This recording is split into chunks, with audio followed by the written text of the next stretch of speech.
she's a good runner. But yeah, so and people do stuff like that. So, but then after puberty, the differences there, males and females, tend to physiologically to be a little different. The performances are a little bit different, and so now they got all this transgender stuff, and I don't know how you feel about that, but is it fair? Is it ethical? There's all kind of arguments. From a physiological standpoint, the way we look at it, they have this one girl. She's got some kind of rare disease, and her testosterone level is higher than males' testosterone levels, and she wins sets all of these records for track and field and so forth. So then they're trying to decide, should they let her compete, not compete, what they're going to do with her. And so that's a whole nother issue. So that's out of my knowledge level, except for the physiology. And so Bruce Jenner, you've heard of him, right? He's the decathlon guy. I had my picture made with him one time. He was at American College Sports Medicine meeting. He is about that big. And so he is huge. And so if he would have been a transgender decathlon, whatever, he would have set every record for male and female. And so nobody would even, they shouldn't even shown up when he or she was there, because that was a specimen right there. So huge. I never thought he was that big. So he was about twice as big as me. Okay, children and youth. So we grow and develop, and we'll go by the book today on some stuff. Okay. Here's a fitnessgram, and we talked about through the years American youth versus European youth, and Dr. Dr. Krauss, he did the big study comparing Americans with Europeans, and the Europeans did much better than the Americans, and so President Kennedy and all of them got excited, and had the President's Council of Physical Fitness, and they started putting in fitness tests and so forth. I met Dr.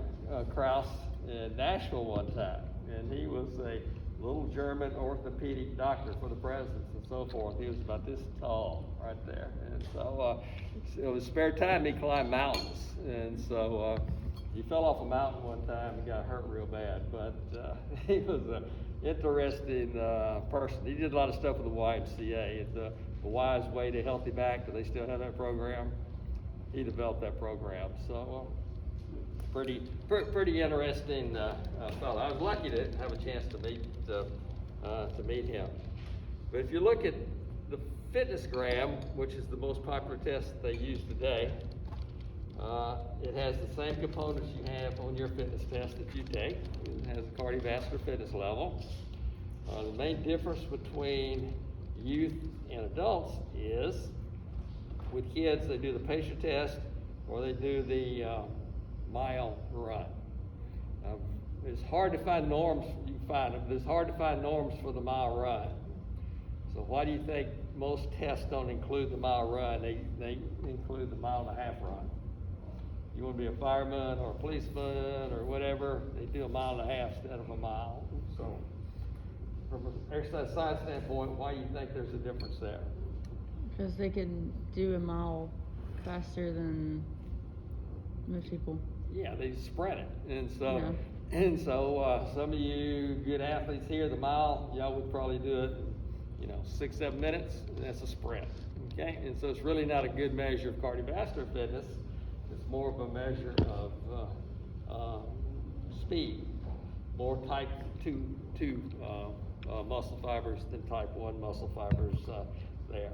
So that's why if you wanted to do an occupation where they measure cardiovascular fitness, they do some kind of run test, it's normally the mile and a half. The NFP, the National Firefighter Protection Association, they require a mile and a half run. if the fire department follows their guidelines. And for that test, the requirements are 8-minute mile. So that's 12 minutes to run a mile and a half. And so we use that in Montgomery with the fire department here. Now, volunteer fire departments and these little local fire departments, they have no standards. And so it's hit or miss, which you may show up with a volunteer fire department. But the big fire departments where they have fitness programs do the NFPA guidelines there. So, and then the pacer test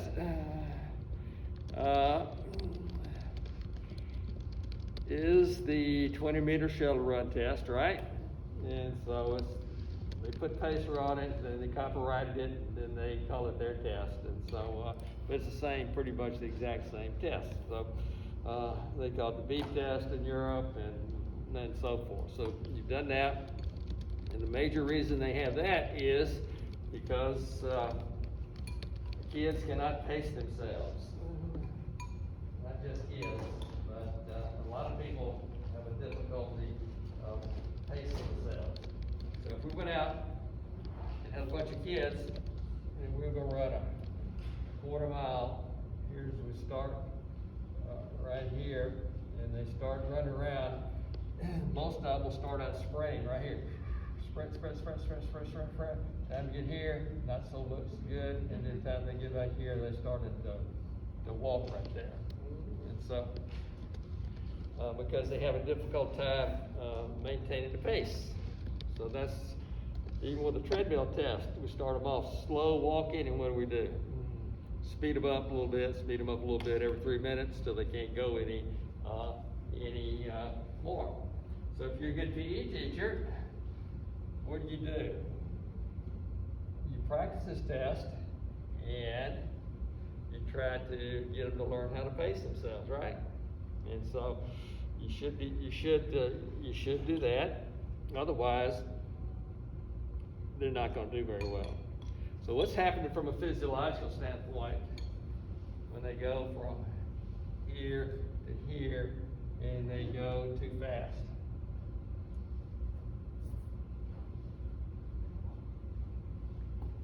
What's happening?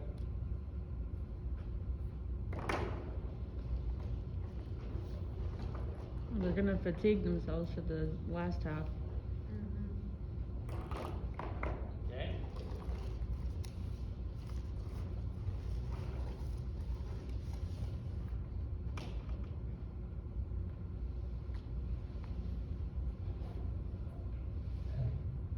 Are you talking about like what energy system kind of thing too?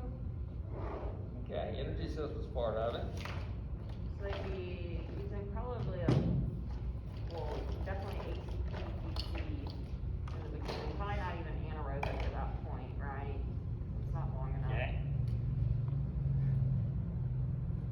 It's just like these markers will do. Okay. So they start out, and you know the first energy system is ATP, right? Okay. And that's when you spread wide open, right? Mm-hmm. And so here they start out, and they start spread, and then they go to the aerobic glycolysis.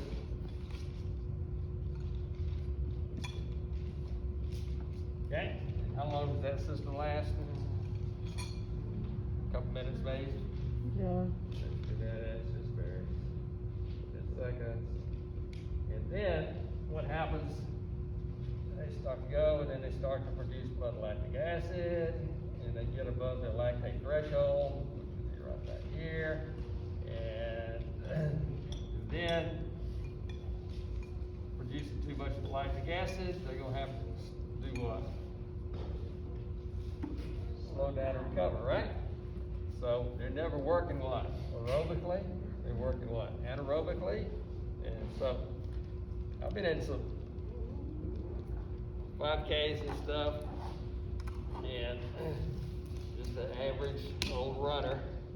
And these people, these guys in the run, you see them, they got like the nice outfits on, they got water bottles all over their waist, they got like $200 shoes, they take off, and I'm jogging along. Oh, I'm passing them. And so, it's like, look at this joker here, man. This is a great runner. He got his shirt off, you know. And how can I pass this guy? He went out too fast, right? It's the buy now, pay later plan. And so you get a lot of speed at first, but you're going to pay for it later if you don't pace yourself appropriately there.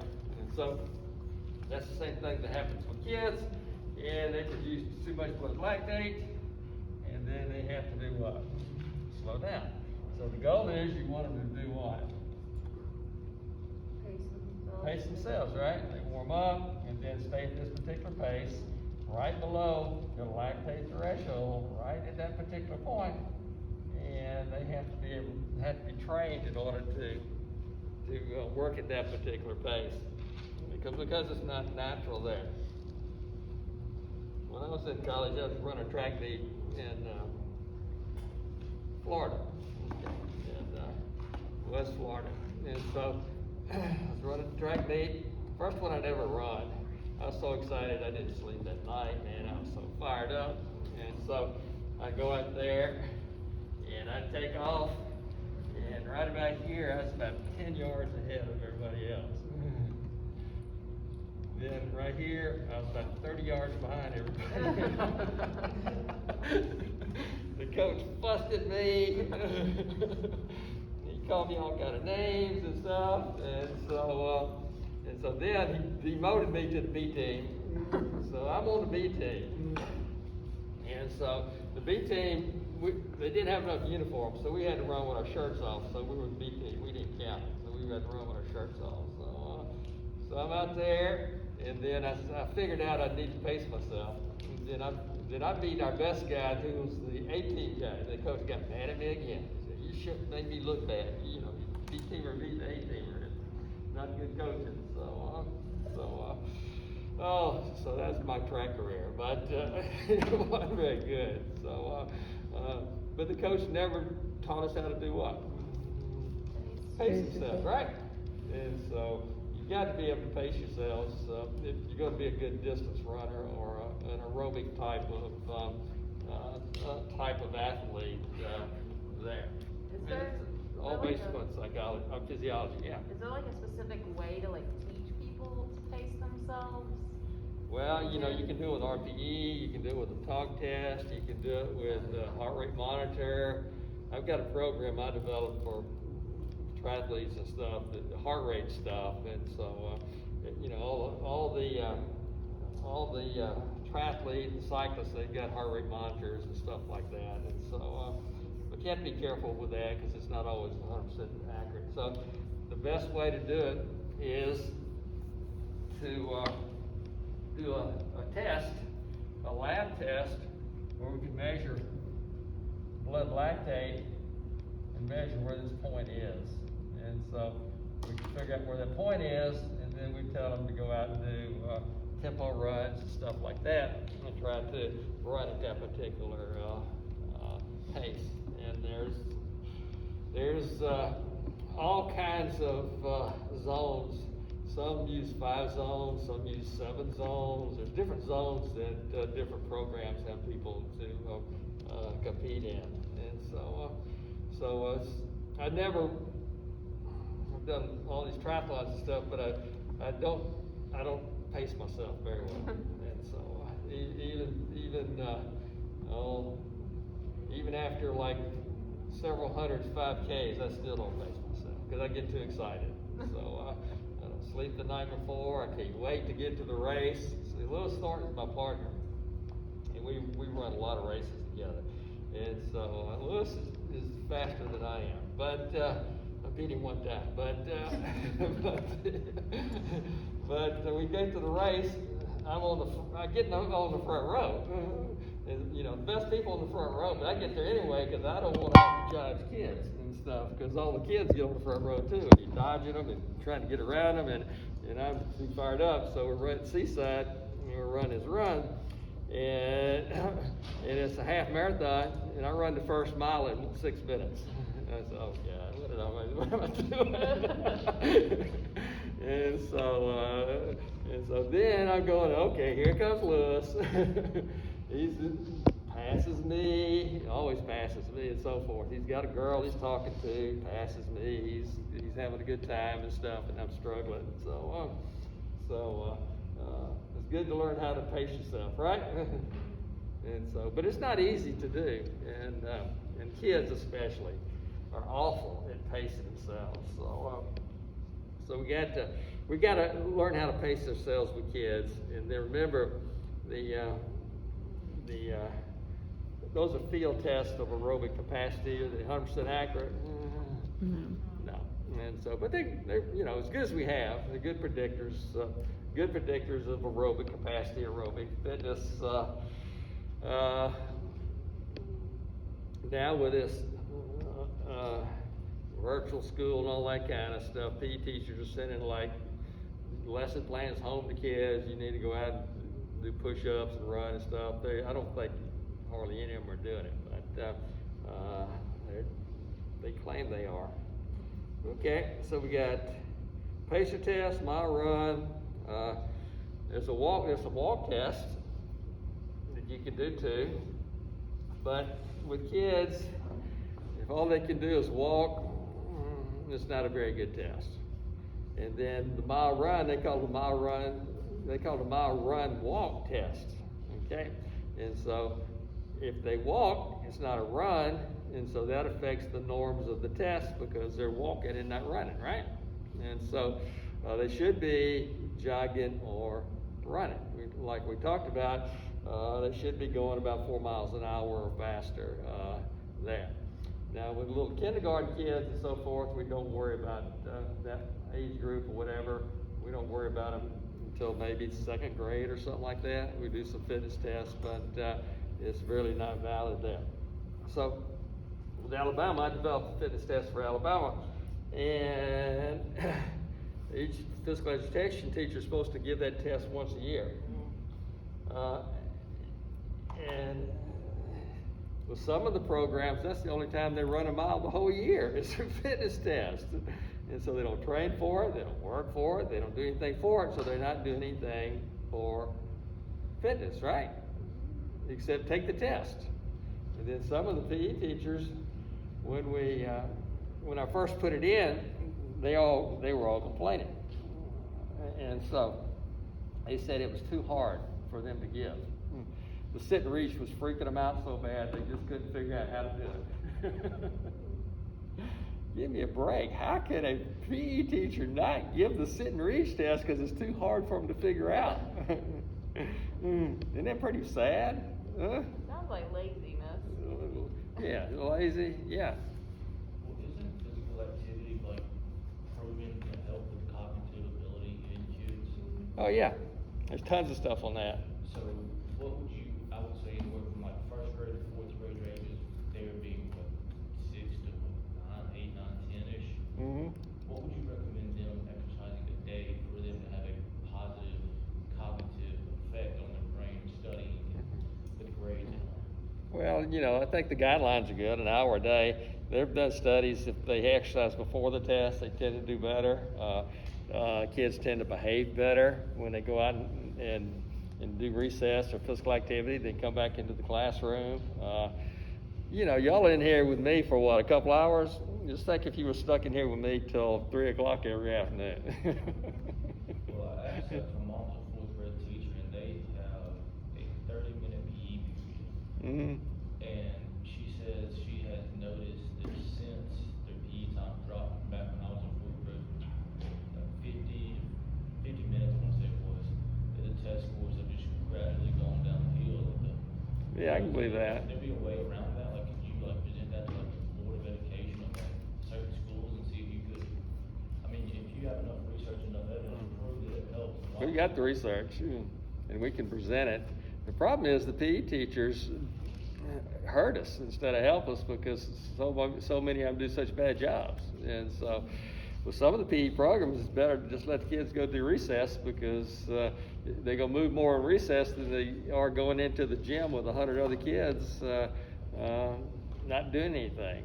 So. And then if you, let's say you do have an hour before PE, what would you recommend being the #1 goal within that running, stretching, just any aerobic? Yeah, combination. My first teaching job was elementary PE in Key West, Florida. And my whole playground was the size of this room right here. Blacktop. That's all we had. You know, Key West is not a big place. And so it had wire fence around it. And so my goal every single day was to wear them out. And so I'd have run to the fence, run back, crawl to the fence, like bear crawl to the fence. Let's run and jump. Let's run backwards. Let's play a game, and so forth. And so play music. Everybody get out and dance and run and hop and skip and all that kind of stuff. Everybody walk like an elephant. You know, all kinds of games and stuff that you can play. And so in 30 minutes, they were tired, sweaty. They'd get back in line. They'd get ready to go back to class. One thing about PE is it's a break for the normal teacher. And so, and that's one of the reasons we have PE, because the teachers need a break during the day, a planning period or whatever. And so then they send them out to physical education, and then they've got them in a gym. Some classes have over 150 kids in the gym at one time. How do you deal with 150 kids? You can't. You can't even call a roll. 150 kids. Yeah.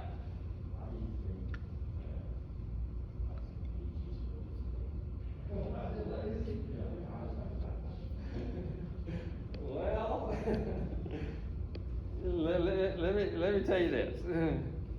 You know, we train PE teachers in our program. Okay.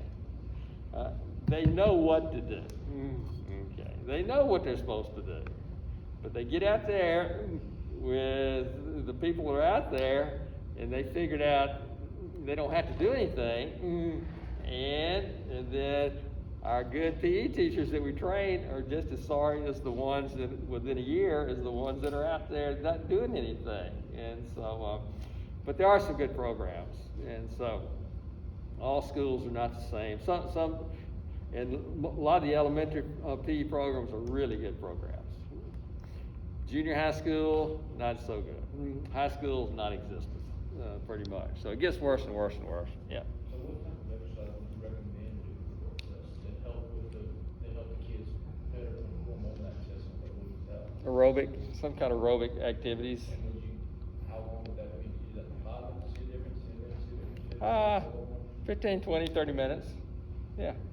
There's tons of research on that. And so Dr. Riley, whose office is next to mine, we've done some projects together in terms of cognitive ability. And she just got a huge grant for the Department of Education for $30,000 doing, they call it neuromotor learning. And Tiffany Higginbotham, the PT, she's working with Aaron, and they do all these cognitive kinds of things. Even playing games that's cognitive, like they have a map and they have to figure out capitals, and they do all kinds of brain. Her program's called Brain Pump, and a lot of the parents that have kids that are having issues will go to Brain Pump.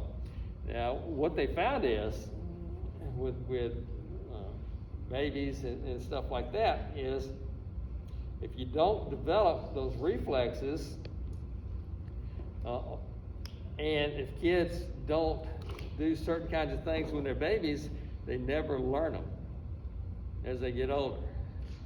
Like if somebody never, they call it tummy time. Kids need tummy time. They need to crawl. They need to fall. They need to learn how to balance. They need to do all these different kinds of things because that's a learning opportunity. We have certain reflexes that we grow out of. Like one of my comp questions when I was in a doctor program was list all the changes from birth to 20 years old that take place in a person. And so, like reflexes, you throw a baby up, what do? Put the arms out, and they call that what? A parachute, a reflex. They got a tonic neck reflex where your head is here. Like babies' heads, they're always what? Wobbling. They're trying to keep it what? Straight.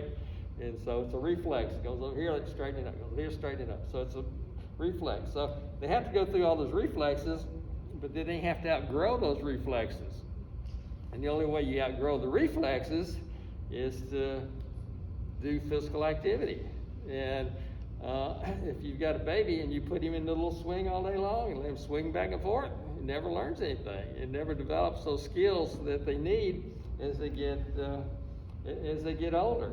And so that's why little babies, as they grow and develop, have to outgrow those, they call them primitive reflexes. Okay, they have to be able to outgrow those things, and they need to learn to climb trees. They need to get on the monkey bars. They need to do all these things because that's a learning experience, and their body learns how to adapt to all those different kinds of things. So if they don't, if you warehouse a baby, and they've had twins where one twin, they really didn't get much, and another twin was really active, they see a big difference in growth and development of children and so forth. So yeah, it's important. That's not my area of study, but it's interesting in terms of little kids and growth and development and motor development and motor learning. So it's some good things. It's a shame that we don't have better programs in high schools and stuff. At one time, physical education was required every year, all the way up to the 12th grade. And so then they took it out and they put the little wellness program or whatever they in the 9th grade, and then after that it's pretty much non-existent. You can take it as elective, and then we take kids and put them in athletic PE, and that's just like training for the sport.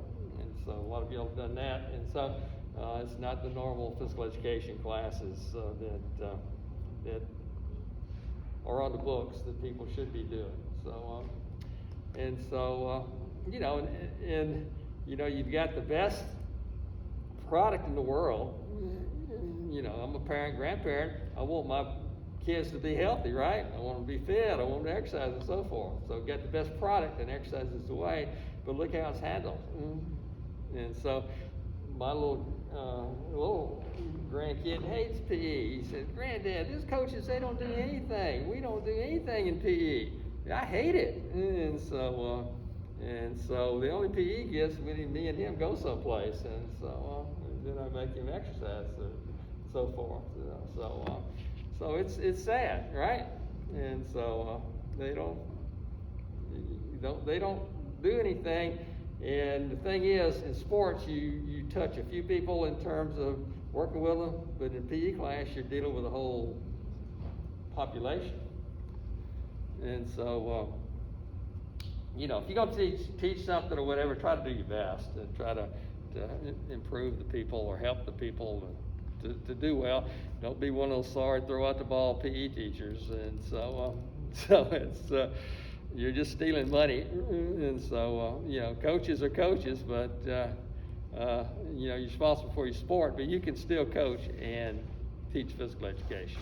And so I've done it. Now they have athletic directors don't teach anything.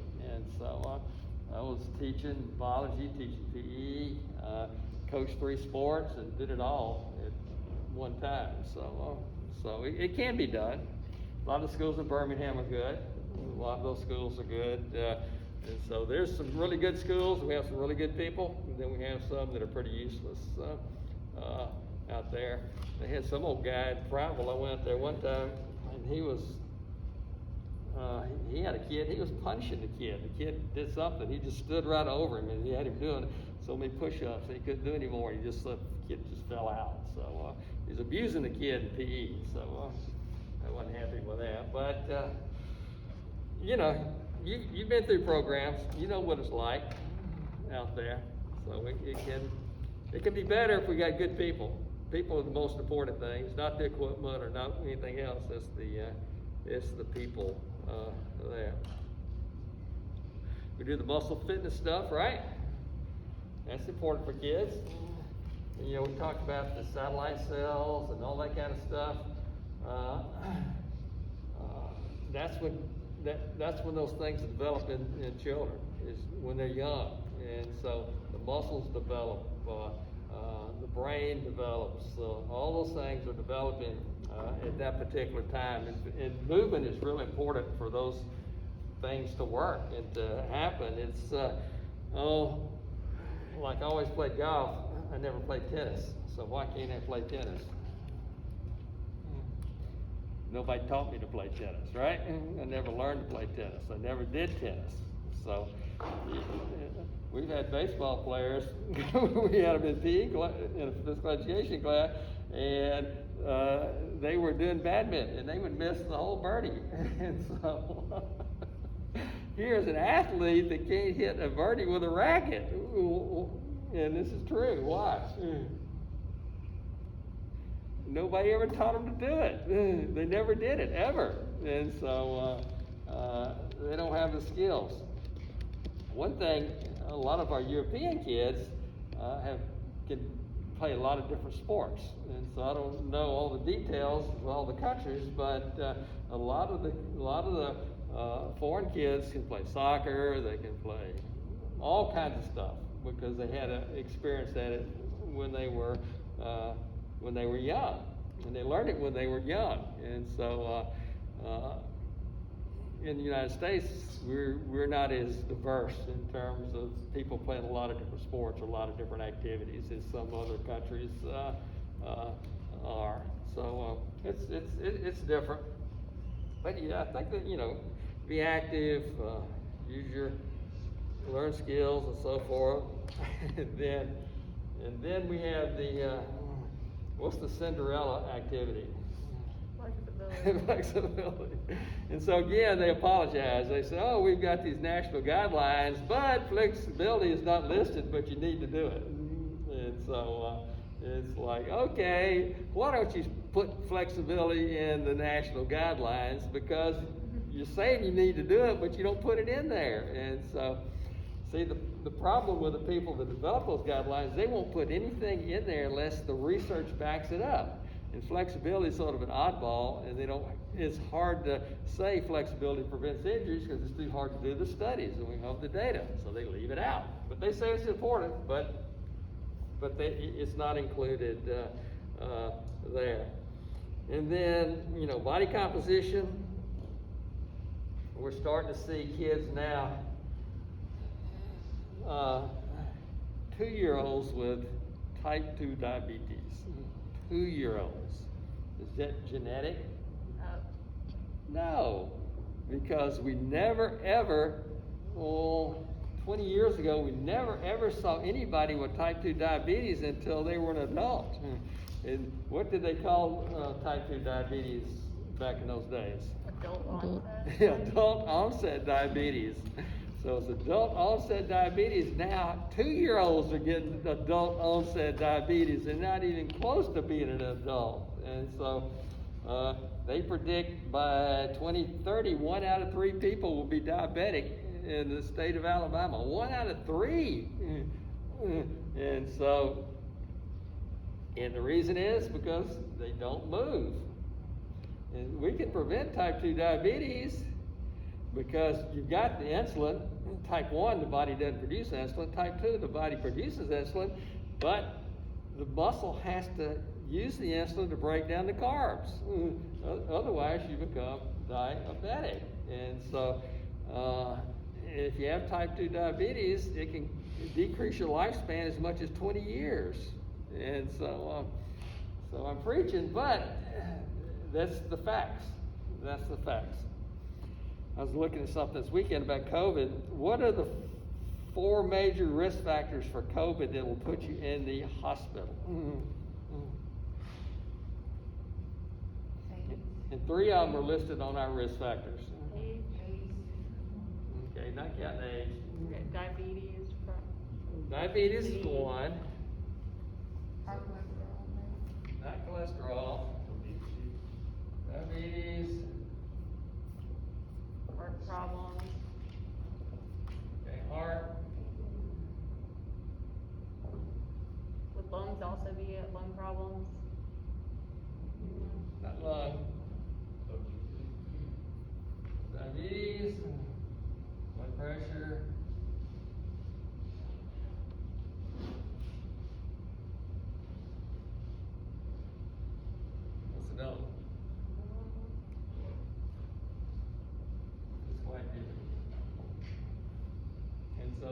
major ones. If you get COVID and you're an adult, those are the major ones that'll put you in the hospital. Okay? And so, obesity, exercise takes care of that. Physical activity, blood pressure, diabetes. Exercise can cure all of those, or fix them, or make them better. Okay? And then here, this is called heart failure. They call it heart failure. What's heart failure? Was that when more than 80%? That's, Blocked, or is that? that's cardiovascular disease. Okay, remember this, heart failure.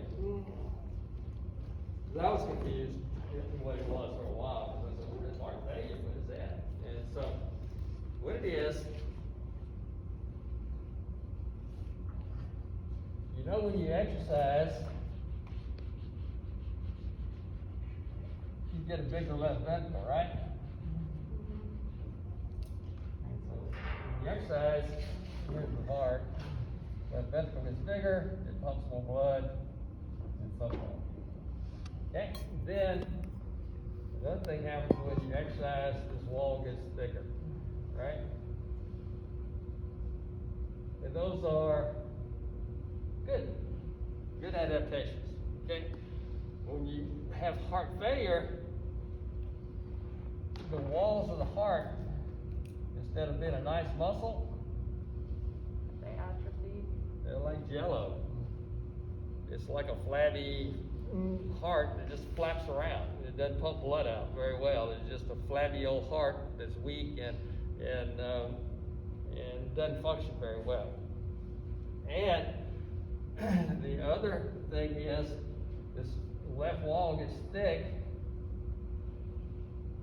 It's real thick, and you have high blood pressure, and it doesn't pump blood out of the aorta there. So heart failure is the inability of the heart to pump blood out by being a weak, jello-like heart that quivers, doesn't pump the blood out, or this wall is really, really thick, and the heart never relaxes, and it doesn't function properly. So that's what heart failure is. And you'll see heart failure in literature all the time. Now, what you're talking about is heart disease, which is Blocked it. yeah. So when the arteries, the heart here has three major coronary arteries that come off here. One's on the right side, two on this side. These become blocked, and then the person has a heart attack. So atherosclerosis there. But who's preaching? Exercise. Don't be obese. You don't hear anything on TV about this, do you? Who will say, hey, you make sure you go out and walk every day. COVID's out there. We don't want you in the hospital. Nobody. But what do the facts say?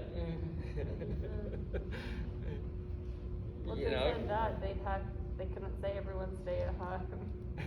See, everybody stay at home and hide in the closet or something. It's like, okay. But if you're outside, you're much less likely to get COVID. And so, if you're outside, you're exercising and you're doing stuff. In the gyms, what we found in the gyms, the people that are getting COVID in gyms are the group exercise programs, where they stick everybody like in a spinning room together and without masks and stuff like that, and then you get exposed. And they've had several instances of gyms transmitting the disease because of a group exercise classes there. So if you're doing Zumba, don't breathe on anybody else, right? So be, and use precautions and do the things they tell you to do. I It think help. gyms are still like well under like Was in New York, I think they did a, percentage breakdown, it was well under like 5% of the COVID cases were coming from like gyms. Yeah. So I go to That's Planet, New York, Planet obviously, Fitness but- down there, everybody's wiping, nobody Yeah. talks to each other, everybody's got their mask on, so, you know, I think it's fairly safe. I've been in a gym for, you know, people without wearing masks and stuff, and they hadn't any issues, but, you know, try to do things that are correct. Can kids lift weights? Do strength training? Absolutely. Okay. What I was taught is kids should not lift weights because it's going to stunt their bones. And they say, okay, you get bone damage from lifting weights, and so you got a bone right here, and that weight, so much force on the bone, it's going to cause the bone to break down, and the kid will not be able to grow normally. The bones won't grow, so this growth plate right here will not be able to mature, and so the kid growth will be stunted and so forth. They said that, but there's never been any research to prove it. I don't know where they come up with this stuff from. I don't know where they make up this stuff from. That's just like a hypothesis that took off for a while. Yep. I'll show you something here. I brought this to class today. This is like 60-something years old. So when I was in school, we didn't lift weights, and so nobody lifted weights, and this is the Charles Atlas workout. I ordered this probably in 1960-something. Okay, Charles Atlas. Dear friend, I received your application for enrollment in my dynamic tension system of health, strength, and physique building. I most cordially welcome you as one of my students. I accept you because I assume that you are normal, I guess. Individual with no ailment that would not indicate exercise. If you're in doubt, I suggest you ask your physician. So this is the Charles Atlas workout, and it's a few pages. I can't believe I paid for this. And so I'm at $1 a day. I probably paid 50 cents for this, but it's all isometric exercise. So it's like, okay, do some push-ups, push your arms, hands together, and stuff like that. So it's ridiculous, but but I wanted to look like Charles Atlas, right? But it didn't work. But that's the kind of stuff that we had back then, and so things are doing what? We're changing, right? We're learning, but there's so much stuff out there that's fraud. Don't believe any of it. Okay, what if I told you that I got a program, and I'm going to put Alec on my program, and in 6 weeks I'm going to improve his muscle tone. What's Can I do muscle it? tone? Huh? I'd say what's muscle tone? Yeah, what is muscle tone? I give you $100 for every muscle tone measure you bring in here on Wednesday. Every device that you can bring in that measures muscle tone. There's no such thing. You can't measure muscle tone. It's like, okay, I'm gonna put you on this program and you're gonna look prettier. Show me the prettier test. I've never seen the prettier test, right? There's no muscle tone. I'm gonna put you on this program. You're gonna feel better. Bring me the feel better test. They're all a bunch of crooks, and they use qualitative instead of quantitative assessments. You look better, feel better, have more energy. What's the energy test? Huh? How do you measure energy? Okay. So that's what they try to do, right? You have a question?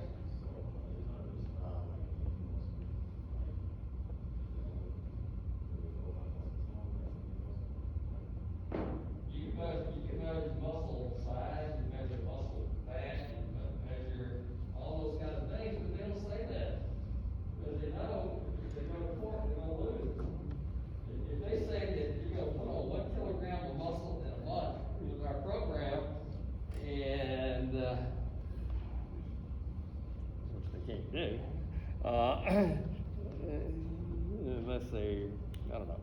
But they always use qualitative terms instead of quantitative. They never give you specifics. Look better, feel better, more muscle tone, more energy, this and that. Case study. They'll have a case study. They have before and after picture right there, but it's all a bunch of garbage. Okay. So don't believe them. You're an exercise scientist. You're not like somebody just making up a bunch of garbage. So kids can lift weights, right? Now, how would you start a kid out lifting weights? Would you start them out 1 rep max? Have them do like 3 exercises, and that's it? Super lightweight. Okay, in Europe they start them out with a broomstick. Okay, and get the technique. They do Olympic lifts and stuff, and so start them out with the technique, working flexibility, so forth. So if you lift weights correctly, you can improve your flexibility. At the Olympic Training Center, there was a study. They looked at all the athletes in the training study, and they looked at flexibility of all the athletes in the whole training study, and they got every sport that you can think of just about. The most flexible were the gymnasts. The second most flexible were the Olympic weightlifters. Olympic, not powerlifters, Olympic weightlifters. And so just think, if you're an Olympic lifter and you're doing a clean and jerk, and your butt is this far from the ground right there, and you got like a 300-pound weight over your head, are you flexible? Pretty darn flexible, okay? And so, but people will say, hey, don't do that because it'll make you what? Don't lift weights, it'll make you what? Inflexible. They used to say that with baseball players. It was crazy. And so we know that's not true. If you lift the weight and go through the full range of motion, that increases your flexibility. Now, if you do this and then you walk around like that, well, you decrease your flexibility, right? And so it depends on how you do the training, right? Makes sense? And so with kids, they have guidelines here. In the NSCA book, they've got like a huge guidelines for kids in strength training. And so if you really work with kids, you ought to get that, look at it, take a look at that. So recommendations for kids: moderate intensity, 60-80% of estimated 1 rep max. You can estimate the 1 rep max. Or 8 to 15 reps for 1 to 3 sets, no more than 2 to 3 days per week on non-consecutive days. Okay. And so kids can lift weights if supervised, if done correctly, right? And so now with the studies they've looked at with kids, they tend not to gain muscle mass until they go through puberty. So if you take an 8-year-old and put them on a weightlifting program, they're probably not going to get big muscles, right? But they will get stronger because of what? From an exercise physiology standpoint. You train the neuromotor system, right? Where you recruit more muscle fibers when you lift the weight. So the muscles that they do have get stronger, but they don't tend to get much bigger until after they go through puberty. And so then they tend to get bigger muscles because of the growth hormone and because of testosterone changes and so forth. So remember that. Okay. Let's see. Although not specifically targeted physical strength in post-puberty youth. Okay. Although not specifically targeted in the physical activity guidelines for Americans, you should participate in activities to promote physical activity, promote flexibility. So they say again here, this is not in the guidelines, but you need to do some flexibility things with kids there. Okay, so here's the guidelines for kids on page 154. Children and adolescents should participate in at least 60 minutes of moderate to vigorous intensity activity that is enjoyable and developmentally appropriate on a daily basis. So 60 minutes of vigorous or moderate activity. So what is vigorous activity for a kid? Because you can't use heart rate monitors with kids because they're just not accurate. You can use them, and they sell them and they advertise them, but they're not accurate. So what's vigorous activity for a kid? Okay, running. And the way they quantify it in some studies is they're sweating. And so they're going hard, they're producing sweat, they're breathing hard, and so forth, and that is vigorous activity. And so, and then moderate activity, you know what that is. So moderate to vigorous activity, that means they're doing what? Going hard, right? They're running, jumping, playing, and so forth, there. And so with adults, it's 30 minutes, right? And so here, and with adults, it's more moderate physical activity. With the kids, it's vigorous activity. So what do you want to do with a kid? Run them, right? Like soccer's great, right? They're running the whole time, running back and forth, moderate, vigorous physical activity, and so forth. And so keep them moving. In PE classes, the worst thing you can do is standing them in lines. Because one's in the line, that means that one person is doing something and everybody else is in a line ready to go next, right? So the thing is to get them all out there, right? And get them all moving at one particular time. So, and how many physical education programs are 60 minutes? Not many, right? And so the PE teacher may have them, what, for 30 minutes? And so where are they going to get their physical activity, their other 30 minutes of physical activity? You got to get it at home, right? You got to get it home because they're not getting it in the schools. And then some games and sports are just not active enough for moderate physical activity, right? You stand in right field the whole time and never hit the ball to you. How much moderate and vigorous physical activity are you going to get? And so, so that's why you need to put kids in sports where they're what? Active and moving and so forth. So get them going. And so you can't hurt them. And so kids that aren't old enough to really, unless they've got some kind of congenital heart disease, and like one out of like thousands and thousands has that, and they normally pick it up with a pediatrician. So they can go wide open. They go hard as you want to push them, right? And so you don't want to torture them. And a lot of people have said, I never want to exercise because I don't like running. Well, what did the PE teacher tell them to do for punishment? Run. I'm going to make you run. Make you run. Well, running is supposed to be what? Good activity. It's supposed to be fun, right? It's not supposed to be punishment. And so we don't want to use physical activity as a form of what? Punishment, because then people what? Hate it. They hate it, right? All of you been punished? Mm-hmm. Yeah, all of us have. In the military, man, they would run around with clubs and hit us on the head. You better run faster. You better act. And so don't mess up. You're out of step. And so, yeah, the goal is not to punish people, not to make fun of people. You ever heard of a coach called Darryl Royal? He was at Texas. Really a famous coach. And he said he wouldn't let any of his coaches say anything negative to anybody on the field. And so everything had to be positive. So how do you think he took something negative and made it positive?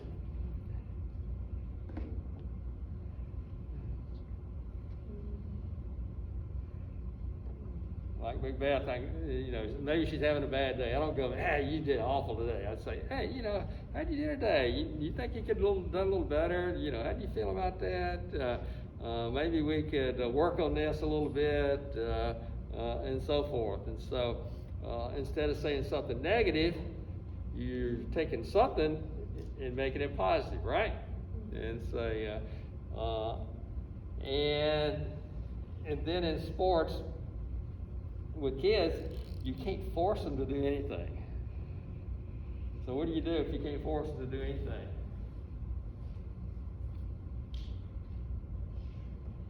You let them make the decision. So how do you let them make the decision? Choose their options. Yeah, choose your option. Okay, like you want to be the quarterback. not a really good quarterback. You want to be quarterback. Coach, I want to be quarterback. Well, you can't play quarterback. Okay, you can play the line. And the kid said, I don't want to play line. That's no fun. Well, I got a good seat right here next to me. You want to play line? You want to sit by me and watch the game? Huh? And so what does the kid do? He plays line, right?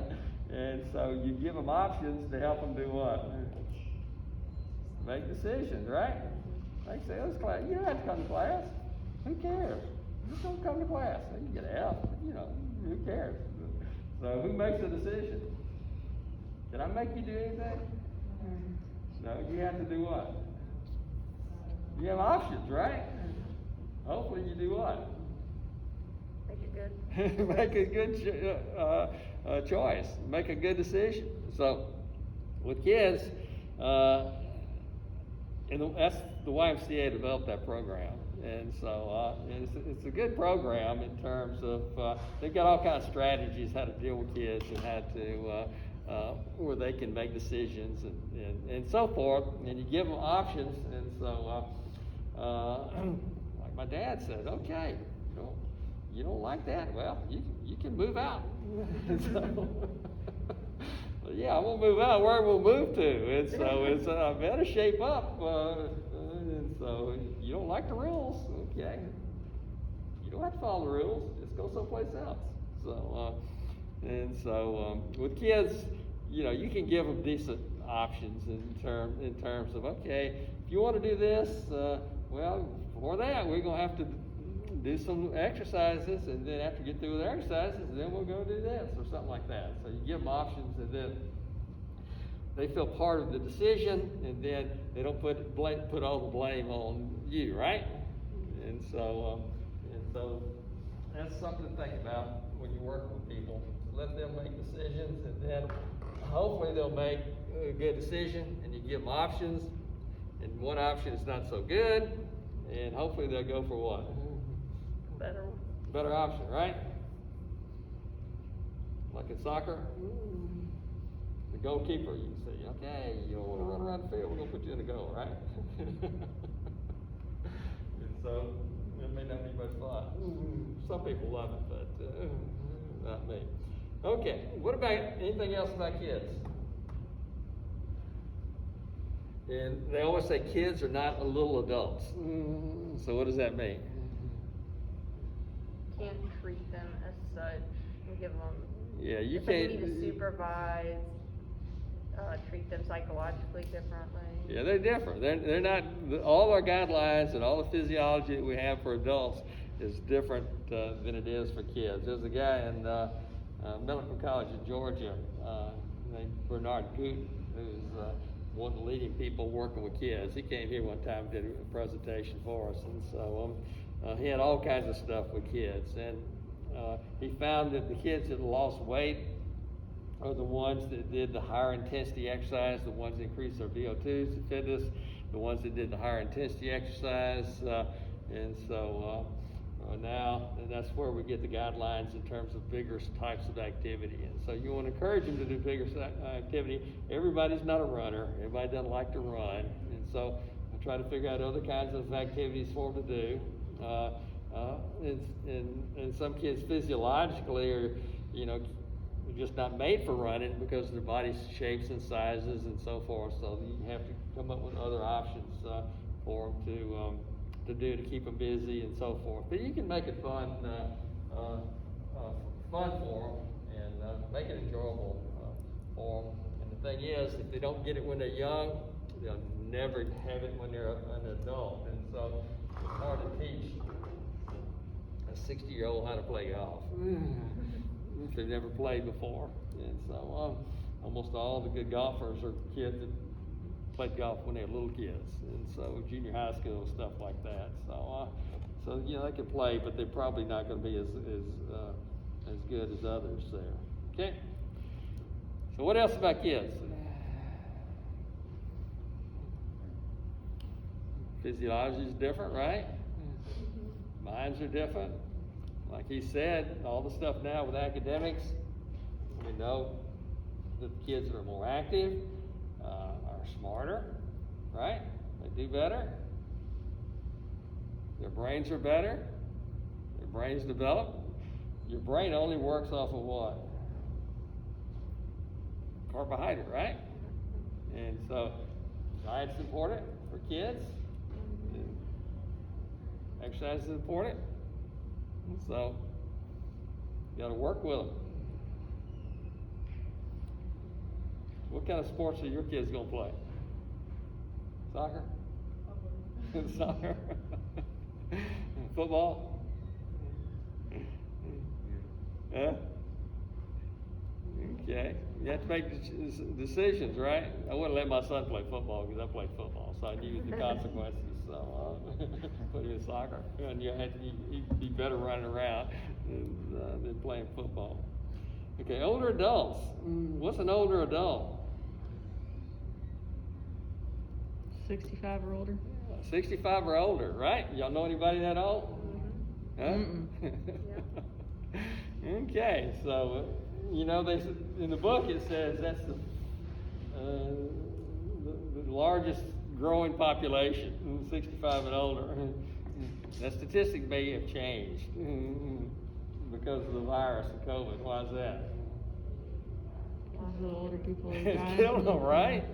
So it's killing a lot of those old timers, and so and I've had several friends that have died. But yeah, it's they're a different population, and then it also says 50 years or older with chronic diseases. So what are some chronic diseases? Diabetes, right? Heart disease, blood pressure, and so forth. And they give some interesting statistics in here, and in terms of diabetes and some other kinds of things here. And it talks about physical inactivity. It talks about older people. Almost all the older people are taking one or more medication, and many of the older people are taking 4 or more medications. Those of you that go to PT school, are y'all gonna work with that population? Yeah, and so that's probably the main group you're going to work with. I guess you'll have to decide on where you want to work and where you want to go, but you've got the nursing home people, and that's a big population. A lot of people like working with that particular population. There's a lot of them. Then, some of your athletes want to work with athletic populations and so forth. So a lot of different populations that you can work with. We talked about sarcopenia. So as people get older, what happens to their muscle mass? It decreases. Yeah, it decreases about 1% per year. And so you think 1% is not a lot, but if you look for 10 years, that's 10%, 20 years is 20%, and so forth. So just think if like a 30-year-old to 60-year-olds, that's 30%. And just think if you lost 30% of your muscle mass tomorrow, what would it be like? And so y'all are the top. You're not the normal person, right? You're not the normal person walking down the halls in the Taylor Center. They lose 30% of their muscle mass, and then, like the slide I showed, the average female can't lift a 10-pound weight over their head, and so it causes some big problems health-wise there. Okay, let's look on page 156. Resting heart rate. As you get older, resting heart rate doesn't change, right? Stays pretty much the same. With athletes, it normally tends to be higher or lower than average. Your resting heart rate is higher or lower? It tends to be lower because what's different about your heart? Nash, what's different about your heart? Huh? Is your heart bigger? No. It probably is bigger.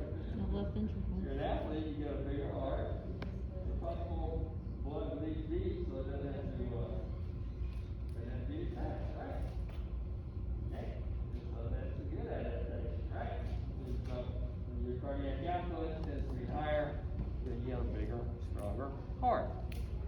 so that's a good adaptation. Your maximal heart rate as you get older tends to do what? Decrease. Lower, right? And so maximal heart rate tends to go down. Cardiac output's lower. Remember, cardiac output is heart rate times stroke volume, right? So that tends to be lower. Blood pressure tends to be what? Go up. Go up, right? So why does it go up? What happens to your arteries as you get older? They get clogged up, right? And so if the arteries get clogged up, and if you, let's say you got a hose that's clogged up, and you're trying to pump water through that hose, it takes more pressure, right? And so the same thing happens with the heart. The heart's trying to pump that blood through the arteries. It has resistance, and so then your blood pressure tends to go up. And so, how many people in Alabama have high blood pressure? Over 1.5 million. And that's just with the normal guidelines, not with the newer guidelines. It'd be almost everybody there. Okay. Your VO2 tends to go down, right? And so you have a normal VO2 of, say, 35. And then these people in nursing homes have VO2s of maybe 2 meds, 7, 10, something like that. So they couldn't come to class because they couldn't walk here or get here, whatever. Residual lung volume tends to be what? Higher? Why is that? Because when you blow out, you're not able to blow out as much air as you were in the past. Okay, and so when we put breathing apparatus on firefighters and those straps and so forth, anything that constricts your chest or whatever, you can't breathe out as much air. So you have a larger residual lung volume, which is not good. And what's your vital capacity?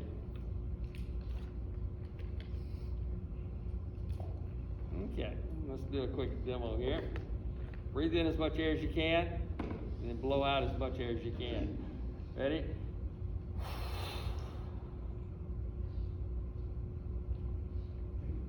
Okay, and so you get to a point where you can't breathe out anymore, and we can measure your ability to take in air, and your ability to blow out air, and that's your vital capacity. That's the capacity you have to take in and blow out air. Did y'all do a lab with that in exercise phys? Do the spirometer and blow in it and see how much air you blow in and blow out? So that decreases as you get older, so you're not able to take in as much oxygen there. What about reaction time? Slower, right? And so there's apps on your phone. You can do a reaction time test, and I've done it before just to play with it. You know, you see a signal, and you touch it real quick and see what your reaction time is. You ever get behind these old women or men at the stoplight? And their reaction times, I guess the time they see the light change and it registers in their brain to put their foot on the gas is like a minute. It's like, this reaction time is pitiful, man. Get out of my way, right? And so, my mother was 94 and she was still driving, and it was scary. And so reaction times are important in order for us to, if you see something, to be able to dodge it or whatever, or important, and that goes down as we get older there. Strength obviously goes down, flexibility, you know, the flexibility. Now, what are you going to do when you get old and you can't cut your toenails? You can't reach your toes. One of the big problems they have with old people and physical therapy and nursing homes, they can't put their socks on. So they make special tools that they use for people to put socks on. Okay? It's like a long pole or something they use to put their socks on with. Y'all y'all have that in your PT clinic? What's that? People that aren't flexible, like can't touch their toes. Yeah, can't cut their toenails, can't put their clothes on. That's why one of the main exercises we do is that. I was in the East Y one time, swimming, and this old guy was in the locker room in there. I had to help him put his pants on, zip him up. It's like, God, what am I doing in here, man? I came here to swim. I didn't come here to dress this guy. So, but, and he would, I don't know if he's still around. He's probably dead by now. But he would come every day, and he'd sit in the locker room and read the newspaper. And so he just wanted somebody to talk to. And so, can you help me zip up my pants? And so, yes, sir. I'll help you. So, old people have issues. So, PT folks will work with them. Bone mass is lower. Falls is big. Falls is the #1 killer, right? Of older people. They fall, and if they've got osteoporosis, then they break their bones, get in trouble. Percent body fat, their weight may not change, but their body fat does what? Goes up. Goes up, the muscle mass goes down, and so that causes problems. Their glucose tolerance is lower. It takes them longer to heal, and they don't heal as quick. And so, if you do a hard workout, it takes them longer to rest, and recover, and get back. You have a question? What percent of these you could exercise after prevent or slow? All it prevents it? No, it could exercise actually prevent any of these happening. Every one of them. There are people in their 80s and 90s that can outrun everybody in this room. There's people in the 80s and 90s that can bench press 300 pounds. And at one time, we didn't believe that, let's say we have muscle.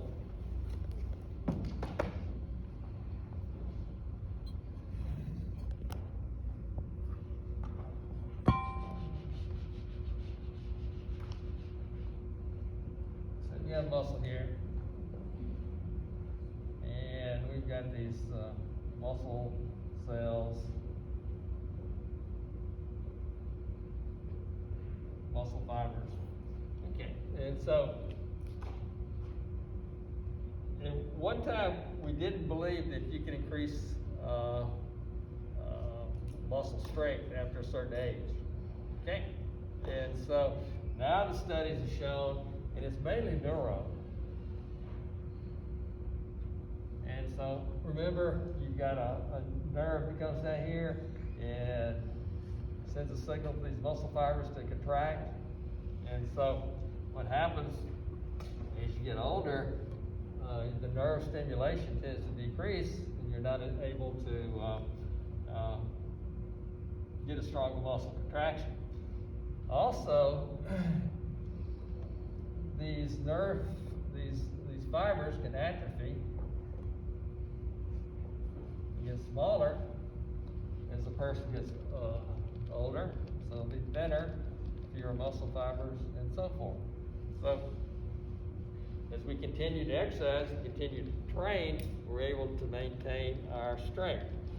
And the studies I've seen, the studies I've done, is you can maintain your strength, whatever you are now, up until your 50s. There's people now that we followed firefighters for 18 years, from 20 to about 50, and they increase the number of push-ups they can do, they increase the number of sit-ups they can do, all their muscle strength went up, even though their cardiovascular systems went down. They decreased their VO2s about 1% per year. They put on about a pound per year, and so in a 20-year period, they put on about 20 pounds in one whole muscle. And their VO2s went down, but they maintained their strength levels. So you can maintain your strength level easier than you can maintain your cardiovascular fitness level. Yeah. How does exercise affect reaction time? How does it work? Yeah, because the nerves just sends a signal.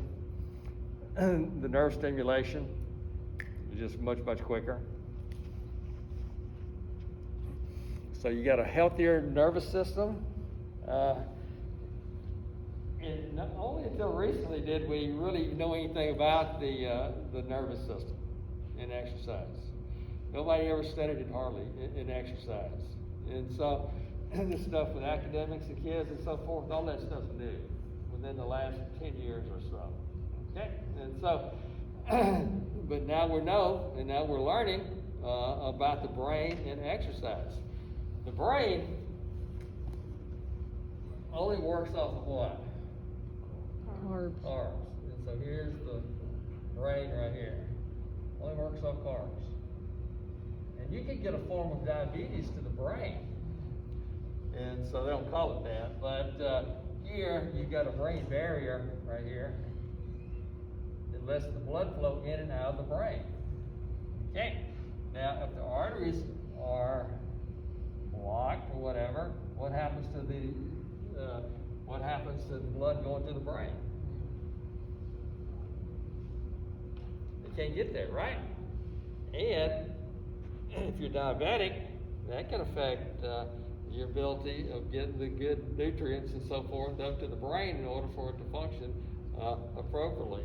And so exercise is not going to keep you from getting Alzheimer's,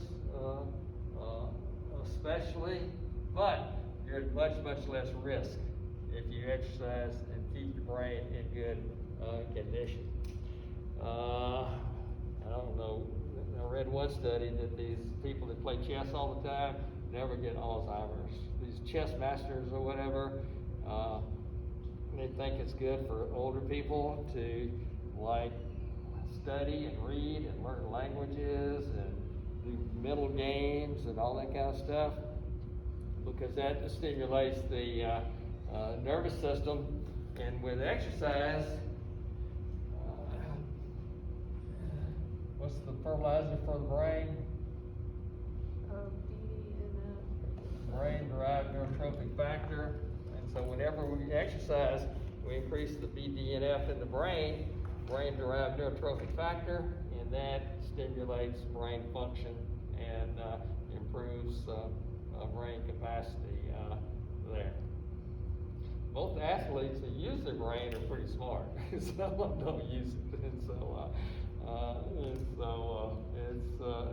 it's important to use that brain. So if you got older people, Dr. Davis, any of y'all had him? Okay, so he's legally blind, but he's got this grant, $1 million grant, to do exercise in nursing homes. Okay, and so I don't know much about what he does, but it's called bingo signs, or bingo exercise, or something like that. And so they'll be playing bingo with people in nursing homes and try to get them their brain functioning better there. What happens when you take somebody and lay them in a bed all day in terms of their physiological standpoint? Goes down, right? And then from a physical standpoint, it goes down, and then what happens from a mental standpoint? Goes down too, right? And so if you can keep those older people moving in nursing homes, it helps to not only improve their mental capacity, but also their physical capacity. And so they just become vegetables from just laying there. And so you don't want to warehouse old people and just let them lay in a bed all day, because it's gonna, they'll die earlier. They may be able to keep them alive, but the quality of life is going to be so bad, it's not worth living to me. But those kind of things tend to happen. So from a physiological standpoint, we've got a lot of good stuff going on with exercise, right? What about heat tolerance in older people?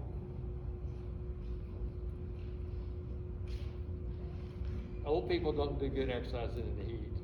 In their thermogenics and so forth, they have issues.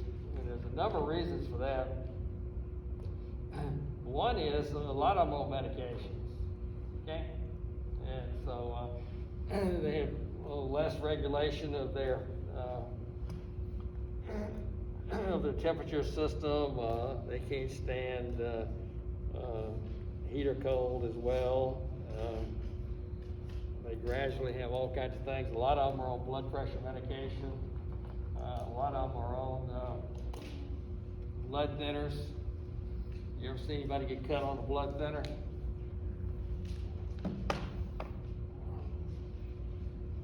You have? What does it look like? It's bleed all over the place, right? Okay. And so, yeah, if somebody's on blood thinner and they get their skull cut or whatever, it's like a leak in a hose that starts squirting out. And so, and the whole head's red with blood and stuff like that. Taking blood thinners. If you look at, you ever seen an older person and look on the back of their hands and it turns into solid dark right there? What's that from? It's usually from blood thinners. Some type of blood thinner. Okay? And then if they bump or whatever, they bleed really, really, really bad. And then their whole arms may turn dark or whatever on blood thinners because of they don't have good blood flow. It's damaged there. And so I'm sure you've seen that, right? Y'all too young? Y'all not around old people? Okay. And so, but yeah, those are some signs. What time is it? 9:30. Okay.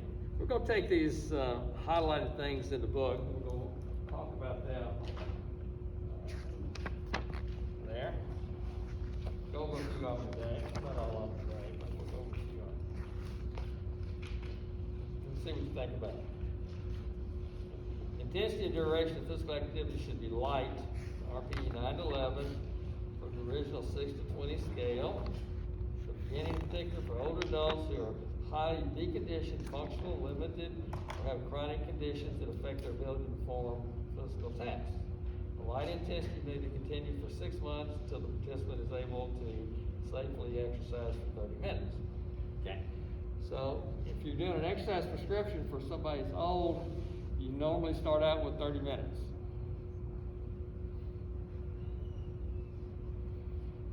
It depends, right? It depends on what? Factors. Different factors, what their fitness level is, right? And so, 30 minutes for you may be nothing, right? 30 minutes for somebody that can barely get out of a chair is exhausting. And so, so with your exercise prescription, you'll have to look at that, and you'll have to look at the fitness level of the person. And then, you do an RPE, and one person may point to like a 14 on RPE, and they may be running marathons, and another person may point to a 14 on RPE, and they're just trying to get up the steps, right? And so it's all relative based upon the person that you're working with and the fitness level of the person to work there. And so, it talks about the light intensity may be continued for 6 months until the participant is safe to exercise for 30 minutes per session. So, what do you think? 6 months? Isn't that a long time? But remember, when we talk about volume of exercise, it takes a certain amount in order to do what? It changes or benefits, right? But if they're really, really deconditioned, it's going to take what? It's going to take time, right? And so it's going to take some time, and you got to go slow, you got to go easy, and you have to consider the person you're working with. Progression of physical activity should be individualized and tailored to the tolerance and preference. Conservative approach is recommended for all older adults who are deconditioned and physically limited to reduce risk of adverse events. Okay, and so, if you're an athlete and you're you're working with somebody that's really, really poorly fit, you gotta have patience, right? Because they may be really, really poorly conditioned. And so don't expect things to happen quickly. If you've ever been to a cardiac rehab program and watched the people in the cardiac rehab program and so forth, and so some of them are going really good, and some of them are just can barely move. And so some of them are like walking little baby steps or whatever. And so you got to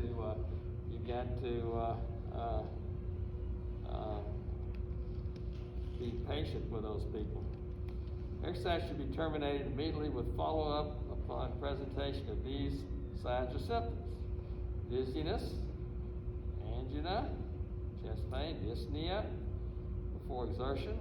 So what if they're hyperventilating before they even start exercising, or breathing fast before they start exercising? Well, they're not going to be able to exercise. I was talking to a friend of mine, Mr. Coachville, yesterday, and on the telephone, he was hyperventilating the whole time we were talking, hardly breathe, and so forth. And so, he hadn't been out of his house in over a year, and so he can hardly breathe. Unexplained exertional dyspnea, shortness of breath, not consistent with relative exercise intensity. So, if a person's too out of breath to even talk or whatever, it's hard to come up with an exercise program. It may be more passive than it is active program.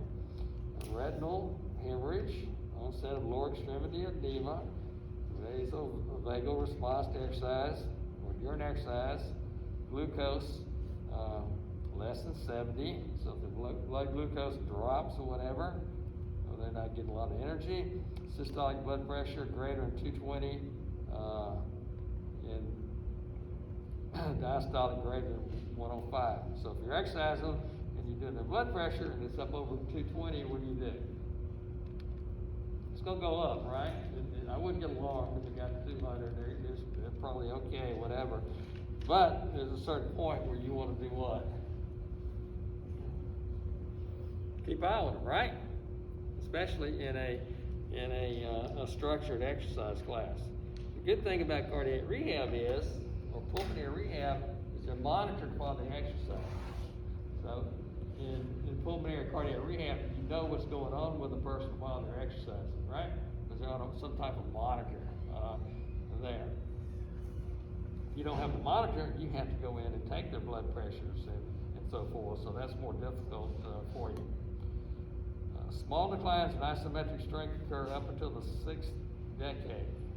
Okay? So 6th decade is 60 years. Small declines. That's not a lot, right? A small decline is not a big number there. Isometric type of strength exercise. However, decreases in isometric strength 1 to 1.5% per year from 50 to 70 years of age, and 3% per year after age 70. So you see why they need to be on a strength training program? Especially after age 70. Wow, that's a huge decrease in strength there. Upper extremity strength changes less with age and muscles of the lower extremity. So remember, lower extremity, they have to use those to what? Ambulate or get around or move or whatever. And so that could be a problem. Most older adults who are sedentary demonstrate a 1% decline in strength coming in their 50s. The steeper muscular strength declines 3% per year after age 70. So,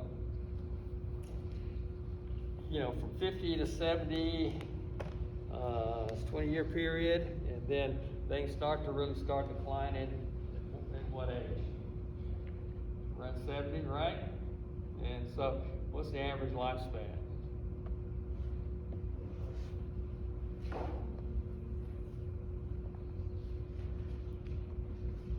How long does the average person live? Like 75, 76, something like that. Okay, it's going down now because of the virus stuff, but in Alabama, it's and I can show you some slides on this. It's a PowerPoint, but it's about 74. Black males, it's like in the 60s. Okay, and so that's pretty.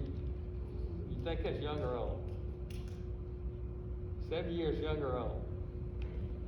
Huh? Young. Pretty young. Okay, so it depends.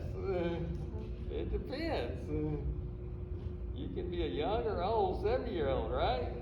And so there's all kinds. But most of the young 70-year-olds, what do? They're pretty what? Active, right? They're fit, they're active, their brains are functioning pretty good, they're doing pretty good. But some of them are on, and your book talks about it, 5 or more medications. And what's the difference between medication and exercise? They both can have similar benefits. You rather be on medication or exercise? Exercise. I think you'd rather be on exercise than medication, unless you like spending several $100s a month on blood pressure medication. And it all has, every medicine you take or whatever has side effects. And so, did you ever listen to the side effects they have? It may cause blindness, it may cause heart failure, it may cause all these kind of things. And so there's issues related to medications there. But typically the physician will bring you in and put you on some kind of medication there to get your blood pressure down, to get your cholesterol levels down, to get something down. And you may need it, it may be legitimate, but also exercise is a good key. And generally most physicians don't recommend, well, they recommend exercise, but they really don't push exercise like they should there. So, but yeah, 70, what do they say, 70 is the new 50 or whatever, and so it varies a lot, and lifestyle is a big key there. What do you think about the old person, nothing wrong with them, parks and handicap parking? Does that make you mad? It makes me really mad. I was on the interstate yesterday, and this guy drives up in this big old truck. He hops out, he's in park and handicap, walks in there, walks back out, and gets in his truck. I said, "This joker, nothing wrong with this guy. He's parking the handicap parking." And so he's just too darn lazy to park his car where he should be parking his car. So my mother was 94. I never let her park in handicap parking. And so I say, "We're gonna park out here, Mom, and we're gonna walk into the store." And so you go to Disney World. What are they riding in? Scooters. They have wrecks, scooter wrecks at Disney World. All these old people, so many people in scooters riding around there. They're too lazy to walk. And people that can walk to the mailbox, they'll drive the car to the mailbox, get their mail, drive it back up the driveway there. So, what's your job? After I'm gone, it's your responsibility, right? And so my goal is to do what? Educate, encourage. My goal is to raise you children right? When you go out and do the right thing and promote physical activity, because it has so many good what? Benefits. And so many good benefits. I've studied this stuff for like 60 years, and I'm amazed that people don't take advantage of such a great product, right? And so we've got the best product in the world, but it's not done very well. And so that's why when you get into PT or whatever you get into, you're supposed to do what? Help the person overall, right?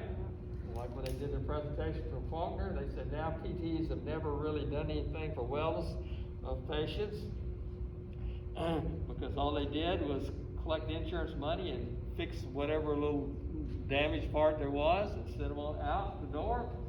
But now there's emphasis in what? Overall wellness. overall wellness and holistic type of medicine and wellness and fitness and so forth. And so, and what do you think about being a role model? I think it's important. Whenever, if I saw like an overweight PT or something, or if like you see doctors or nurses smoking and stuff, I'm like, I don't know, it doesn't really encourage me. If you go to the nutritionist and want to lose weight, and the nutritionist weighs 300 pounds, what do you think? Huh? Why not? This is probably not the best. And so, what about nurses? Y'all know any nurses? Are they fit? Some are, yeah, some are, but a lot of them aren't. So, so it's important for you as you graduate and work and get into your profession that you try to be a role model, right? Don't preach one thing and do another, but hopefully you'll be a role model and set a good example for your folks. It's not it's like the football coach is out there with a big old gun hollering, run, screaming and hollering, and the guy can't walk from here to the door. That doesn't excite me any, but we see a lot of that. Do as I say, don't do as I do, and so that can be an issue there. So it's your life. You make decisions, right? And so hopefully you make good decisions. Good decisions. Okay. So you're going to talk on Wednesday about pregnancy. Okay. So all of you read that chapter, and we'll have that test on Wednesday. We'll have that presentation. We'll talk about the older population some more on Wednesday, and then your exam will be this weekend, and so it'll be from what chapter?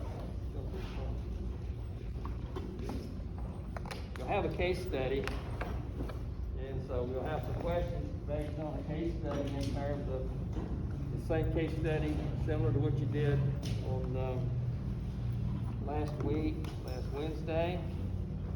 And let's see. Okay.